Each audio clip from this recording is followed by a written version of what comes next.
Chef zit op een toer in het 8e sacrament met Toon den Hilleboer. En Drika van zus van de Kloter zit er ook bij. Kom, zei Toon den Hilleboer, ik ga vrienden. Ik ga niet te vieren. Hé, zei Drika, dat is nou hoog toevallig. Ik ga hem ook niet te vieren. Ze kregen hun punten en Jeff vroeg dan Drika, zeg, waar had jij dan te vieren? En wel, zei Drika, zus en ik, je weet wel, jullie willen eigenlijk al zo lang een kleine, maar dat wou maar niet lukken. Zeg maar al een jaar of 3. Maar vanaf vanmiddag heeft een dokter me gezegd dat ik een kleine ga krijgen.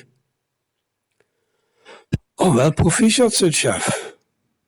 En jij vroeg Jan Toon, waar had jij dan te vieren? Oh, wel, zei Toon, wat een toeval. Mijn hinnen, die eier, die waren al jaren onvruchtbaar, er kwamen maar geen kuikens van. En kijk, voor de wijk is het gelukt.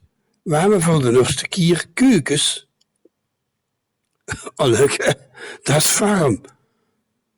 Daar kun je er wel een op geven, zei Chef. En hoe had ik dat gelapt? Wat heb ik ervoor gedaan? Ik ben van hoorn veranderd, zei Toon.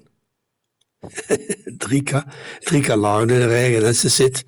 Dat is toch wel heel toevallig.